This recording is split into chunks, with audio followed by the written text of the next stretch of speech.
2025-এর মধ্যেই নির্বাচন চায় বিএনপি ও বিভিন্ন দল।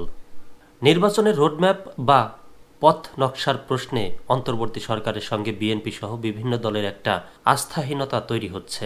প্রধান উপদেষ্টা ডক্টর মোহাম্মদ ইউনূস সম্প্রতি জাতির উদ্দেশ্যে দেওয়া ভাষণে নির্বাচনের সময় নিয়ে একটা ধারণা দিলেও তাতে সন্তুষ্ট হয়নি দলগুলো। কারণ নির্বাচন কবে হতে পারে তা নিয়ে দলগুলোর সঙ্গে কোনো আলোচনা করেনি সরকার।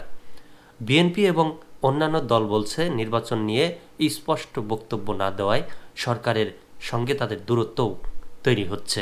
সক্রিয় দলগুলোর অভিযোগ হচ্ছে তাদের সঙ্গে অন্তর্বর্তী সরকারের নিয়মিত আনুষ্ঠানিক বা অনানুষ্ঠানিক কোনো যোগাযোগ নেই। যখন কোনো প্রেক্ষাপট তৈরি হয়েছে তখন প্রধান উপদেষ্টা রাজনৈতিক দলগুলোকে ডেকেছে। এ পর্যন্ত 3 দফায় রাজনৈতিক দলগুলোর নেতাদের সঙ্গে বৈঠক হয়েছে সরকারের। বিএনপি এর মিত্র দল ও জোটগুলো এবং জামায়াতে ইসলামী প্রয়োজনীয় সংস্কার ও নির্বাচন নিয়ে রোডম্যাপ দাবি করে আসছে।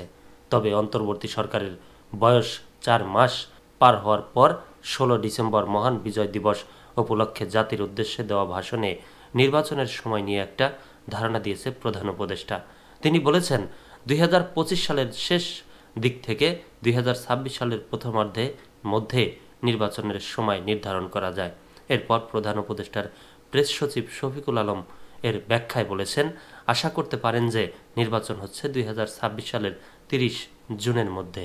বিএনপির সঙ্গে যুগপৎ আন্দোলনে থাকা গণতন্ত্র মঞ্চের অন্যতম নেতা ও বিপ্লবী ওয়ার্কার্স পার্টির সাধারণ সম্পাদক সাইফুল হক প্রথম আলোকে বলেন, নতুন দল গঠনের পেছনে সরকারের একাংশ আছে কিনা তা এবং তাদের জায়গা করে দিতে নির্বাচন প্রলম্বিত করার চেষ্টা হতে পারে কিনা রাজনীতিতে এ আলোচনা আছে। আর এসব কারণে সরকারের প্রতি আস্থা কমে যাচ্ছে। ফলে দলগুলোর চিন্তা বোঝার জন্য তাদের সঙ্গে সরকারের যোগাযোগ বাড়ানো প্রয়োজন।